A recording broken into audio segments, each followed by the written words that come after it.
Bismillahirrahmanirrahim. Assalamualaikum warahmatullahi wabarakatuh. Innal hamdalillah wassalatu wassalamu ala Rasulillah wa ala alihi wa ashabihi wa mawalah wala haula wala quwata illa billah ma ba'd. Kaum muslimin, para pemirsa yang rahmati Allah Subhanahu wa taala, alhamdulillah kita kembali berjumpa dalam majelis kajian akidah, silsilah pembahasan perkara-perkara dasar dalam agama kita yang selayaknya seorang muslim dan muslimat dia mengerti tentang perkara tersebut. Kaum muslimin rahmati Allah Subhanahu wa taala, kita telah menyampaikan beberapa pembahasan yang berkaitan dengan kenapa kita bicara akidah. Apa arti pentingnya kita berbicara akidah? Sungguh telah kita awali pembicaraan kita tentang pentingnya kita bicara akidah, karena sungguhnya akidah merupakan tujuan tauhid. Mentauhidkan Allah merupakan tujuan kehidupan manusia. Hanya menyembah Allah dan tidak menyembah selain Allah, menjadikan kehidupan kita totalitas untuk Allah, dan ini tentu berkaitan dengan akidah yang diajarkan Allah SWT, sehingga manusia hanya mereka menyembah kepada Allah yang gaib, dan merupakan perkara akidah yang terbesar. Demikian pula bahwa akidah yang menentukan amal kita diterima Allah atau tidak. Amal tanpa akidah yang sahihah, tanpa akidah yang benar, tidak akan diterima Allah SWT. Demikian pula bahwa akidah telah menjadikan kehidupan manusia teratur. Dia mengetahui hakikat kehidupan dan telah mengantarkan manusia memiliki kebahagiaan yang hakiki dunia dia dalam menghadapi kehidupan dunia, lebih-lebih di tengah kehidupan materialis yang orang serba membanggakan kebendaan. Maka akidah sungguh memberikan andil dan memberikan ini kekuatan dalam kehidupan, kekuatan batin kehidupan seorang, yang itu merupakan poros kebahagiaan yang akan dia dapatkan. Demikian pula akidah telah menjadikan seorang memiliki kekuatan yang luar biasa, memiliki kekuatan jiwa untuk bersabar menghadapi sulitnya medan kehidupan, menghadapi beragamnya musibah yang dia terima. Akidah telah memberikan andil yang besar dan dasar untuk dia bisa bersabar. Demikian pula akidah telah menjadikan seorang dia memiliki kekuatan semangat untuk beramal saleh tanpa ada paksaan, yang tumbuh di kerelaan hati dia. Dalam suasana apapun, dia telah mendorong seorang memiliki amal-amal yang sangat luar biasa. Demikian pula akidah, ikhwati fillah, sungguh telah mengantarkan kita mendapatkan kebahagiaan dalam kehidupan secara umum, kehidupan yaumul akhir secara khusus, yang diawali dari kematian hingga kita dibangkitkan Allah SWT. Maka kita akan menutup pembahasan tentang pokok pentingnya akidah, alasan penting kenapa kita berbicara akidah, bahwa akidah yang sahihah akan menjadi modal utama kita mendapatkan maghfirah, ampunan Allah SWT. Ma'asyiral muslimin rahimani wa rahimakumullah. Bukankah kita adalah menyadari, bukankah setiap kita menyadari betul kita makhluk yang lemah, kita makhluk yang banyak melakukan kesalahan dan dosa, kita makhluk yang banyak dan sering sekali terjerumus dalam lembah dosa, kemaksiatan. Berapa banyak di antara kita yang dengan lemahnya iman kita terjerumus dalam perbuatan yang menjadikan kita melakukan perbuatan maksiat kepada Allah SWT, karena lemahnya keimanan kita. Sehingga bukankah kita sangat menginginkan ampunan Allah SWT? Karena sungguhnya dosa kita yang akan mengantarkan kita diazab oleh Allah. Dosa kita akan mengantarkan kita sengsara dunia dan akhirat kita. Sehingga kita sangat berharap ampunan Allah Subhanahu wa taala. Sebuah perkara besar yang kita harapkan dari Allah. Apalagi di hari-hari ketika Allah Subhanahu wa taala menggelar pengadilan. Tidakkah kita bisa membayangkan ketika kita berada di lautan manusia, seluruh makhluk berkumpul di satu lembah, lalu Allah akan mengadakan pengadilan, menggelar pengadilannya dengan menghadirkan semua saksi yang tidak mungkin kita bisa ingkari. Maka tahu-tahu kemudian setelah Allah Subhanahu wa taala memaparkan segala kesalahan, segala dosa, segala maksiat yang tidak mungkin kita bisa mengingkarinya, kemudian Allah Azza wa Jalla tahu-tahu memberikan pada kita ampunan. Alangkah luar biasanya harapan yang setiap kita mengharapkan untuk mendapatkan hal tersebut. Lalu dari mana? Dari pintu apa kita mengharapkan ampunan tersebut? Dari pintu mana kita mengharapkan ampunan tersebut? Allah Subhanahu wa taala menyatakan, "Innallaha la yusyriku bih. Innallaha la yusyriku bih wa yaghfiru ma duna dzalika liman yasha. Innallaha la yaghfiru ayyushraka bih." Sesungguhnya Allah Subhanahu wa taala tidak akan mengampunkan dosa-dosa apabila mereka menyekutukan Allah Azza wa Jalla. Sesungguhnya Allah tidak akan mengampunkan dosa penyekutuan kepada Allah. Innallaha la yaghfiru ayyushraka bih. Dan Allah akan memberikan ampunan terhadap dosa-dosa yang mereka lakukan selain perbuatan kesyirikan.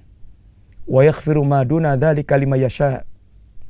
Dan Allah akan mengampunkan dosa selain perbuatan kesyirikan apabila Allah menghendaki. Ikhwati fillah, kaum muslimin yang rahmati Allah Subhanahu wa taala. Bukankah kita semuanya menginginkan ampunan Allah? Dan tidak ada jalan kita untuk mendapatkan ampunan Allah kecuali kita mentauhidkan Allah. Dan tauhidullah adalah perkara akidah yang harus kita tegakkan dalam diri kita. Inginkah kita amal kita sia-sia?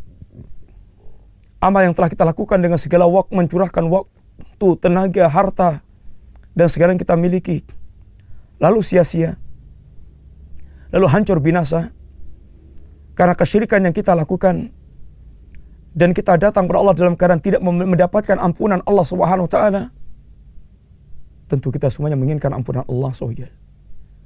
Dan pintunya adalah meluruskan akidah kita, menegakkan tauhid kita. Kita tidak menyekutukan Allah Subhanahu wa taala. Rasulullah sallallahu alaihi wasallam menyampaikan kepada para sahabat sebuah hadis yang diriwayatkan dari Allah Subhanahu wa taala, yaitu hadis qudsi, di mana Allah Subhanahu wa taala menyatakan, "Ya ibna Adam, ma da'awtani wa rajautani ghafartu laka ghartu ma kana laka wala ubali." Wahai anak Adam, seandainya Anda selalu berdoa kepadaku dan Anda selalu berharap dengan doa-doa Anda, kita berdoa kepada Allah agar Allah memberikan ampunan pada kita, dan kita betul-betul berharap karena kita tahu Allah yang akan mengampunkan dosa. Ya Allah yang membuka pintu-pintu maghfirah dan ampunannya. Selama kita berdoa kepada Allah dan berharap kepada Allah, Allah akan mengampunkan kita. Wala ubali, kata Allah, tanpa aku pedulikan tentang apa yang ada pada kalian. Ya ibn Adam, lau balaghat dhunubuka ananas sama'. Wahai anak Adam, seandainya dosa Anda itu sepenuh langit, sampai mencapai langit, dosa yang besar, yang sangat banyak, dosa yang membuat manusia boleh jadi putus asa dengan perkaranya. Tsumma astaghfartani, akan tapi setelah itu Anda pun beristighfar kepada Allah. Anda meminta ampun kepada Allah. Anda merintih dan bersimpuh dan berharap ampunan Allah. Anda beristighfar, kita beristighfar kepada Allah SWT, meminta ampun kepada Allah dengan taubat dan istighfar kita, maka ghafartu lak, akan aku ampunkan dosa-dosa kalian. Ya ibn Adam, lau ataitani biqurabil ardi khataya. Wahai anak Adam, seandainya Anda datang padaku biqurabil ardi khataya, dengan dosa sepenuh bumi, dosa yang sangat banyak. Thumma laqitani la tusriku bi syai'a. Lalu Anda datang kepadaku dalam keadaan Anda tidak menyekutukanku sama sekali. Ghafartu lak. La ataituka biqurabil ardi khataya. Wa la ataituka biqurabil ardi maghfirah. Demikian pula akan aku datangkan pada Anda biqurabil maghfirah, ampunan sebesar dosa yang Anda bawa. Ya ibadi, law ataitani biqurabil ardi khataya thumma laqitani la tusriku bi syai'an la ataituka biqurabil maghfirah. Wahai hambaku, seandainya Anda datang padaku dalam keadaan Anda memiliki dosa sebesar bumi, dosa yang sangat banyak, dosa yang sangat luar biasa, dan alangkah banyaknya di antara kita yang banyak terjerumus dalam perbuatan dosa, lebih-lebih di zaman fitnah, zaman-zaman yang mana syahwat begitu dahsyat, begitu mengusik kehidupan manusia. Banyak orang saleh yang mereka terjerumus dalam perbuatan dosa dan maksiat karena dampak fitnah-fitnah yang ada. Wahai kaum muslimin, wahai hamba Allah yang menginginkan ampunan Allah, seandainya Anda datang pada Allah dalam keadaan dosa yang besar, akan tapi Anda pula datang pada Allah dalam keadaan Anda membawa tauhid tanpa menyekutukan Allah sama sekali, berharaplah akan datangnya ampunan Allah. Allah akan mengampunkan, memberikan ampunan dengan ampunan sebesar dosa yang kita bawa. Apa yang menjadikan Allah mendatangkan ampunan untuk kita? Karena kita datang pada Allah tanpa kita menyekutukan Allah sama sekali. Dengan apapun. Kita tidak pernah menyembah kubur. Kita tidak pernah menyembah malaikat, menyembah nabi, menyembah wali. Kita tidak beristighasah kepada mereka. Kita tidak meminta kepada mereka. Akan tapi kita mentauhidkan Allah SWT yang merupakan hak khusus bagi Allah SWT. Ma'asyiral muslimin, rahimani wa rahimakumullah.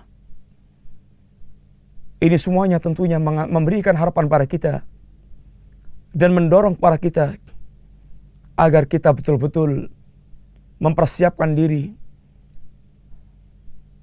menjadikan kita menjadi orang yang memiliki akidah yang lurus, berbenah diri, berbekal diri dengan satu perkara pokok yang menentukan kehidupan kita selamanya, itu lurusnya akidah kita dan benarnya akidah kita.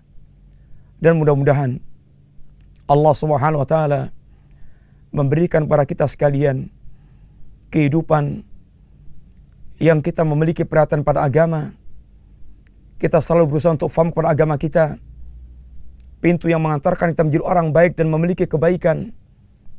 Lalu Allah memberikan istiqamah kepada kita. Dan seandainya Anda dan kita semuanya orang yang pernah terjerumus dalam perbuatan dosa dan maksiat, jangan putus asa. Segeralah Anda berbenah diri. Karena Allah Subhanahu wa taala telah menyuruh dengan kelembutan hati dan kelembutan Allah taala. Qul ya ibadiyalladzina asrafu ala anfusihim la taqnatu min rahmatillah. Innallaha yaghfiru dzunuba jami'an. Innahu huwal ghafurur rahim. Wahai hambaku yang melampaui batas, yang selama ini telah berbuat dosa dan maksiat, sampai toh Anda melakukan perbuatan kesyirikan menyekutukan Allah SWT, la taqnatu min rahmatillah. Janganlah pernah Anda berputus asa dari rahmat Allah Subhanahu wa taala.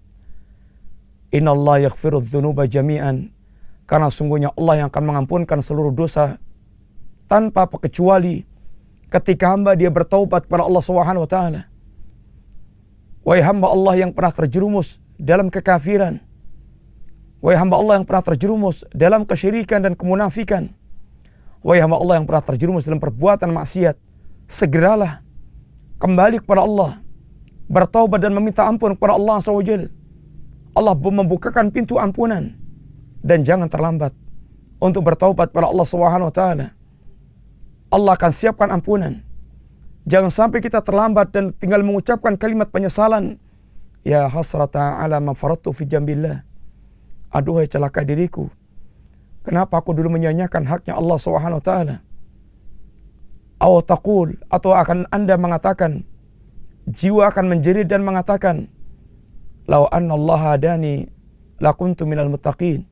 Andaikan Allah memberikan hidayah kepadaku, niscaya aku akan termasuk orang bertakwa kepada Allah Subhanahu wa taala. Aw taqul hinna taral adzab, atau Anda pula akan menyesal. Anda akan mengatakan, akan tapi telah ada di hari ketika Anda telah melihat azab. Lalu Anda berucap, lau anna likaratan fa akuna minal muhsinin. Seandainya aku dikembalikan sekali saja ke dunia, niscaya aku akan termasuk orang berbuat baik.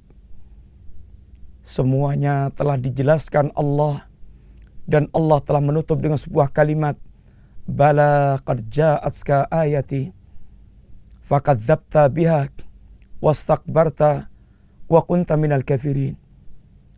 Wahai hambaku, sesungguhnya semuanya telah aku datangkan kepada Anda. Ayatku telah datang pada Anda. Telah datang ayatku kepada Anda. Rasulku telah datang pada Anda. Para pewaris nabimu telah datang dan telah menyampaikan pada Anda. Akan tapi masalahnya Anda selama ini telah mendustakan ayat-ayatku. Anda telah tampil sombong dan Anda mengingkari. Anda termasuk orang mengingkari yang kafir. Masalah muslimin, mudah-mudahan Allah SWT menjadikan kita di antara hamba Allah yang menutup kehidupan kita dengan kalimat la ilaha illallah, yang kita datang kepada Allah dalam keadaan bertaubat kepada Allah, dalam keadaan membawa akidah yang sahihah, merupakan modal utama kita untuk selamat di hadapan Allah SWT. InsyaAllah kita sambung pembicaraan kita di majelis-majelis yang akan datang, tafsilat, rincian-rincian akidah yang mesti kita pelajari dan kita fahami, yang merupakan kebutuhan setiap muslim dan muslimat apabila kita menginginkan lurusnya kehidupan dan selamatnya kita hingga menghadap Allah Subhanahu wa taala. Semoga manfaat. Wassallallahu ala nabiyyina Muhammadin wa ala alihi wa sahbihi wasallam. Assalamualaikum warahmatullahi wabarakatuh.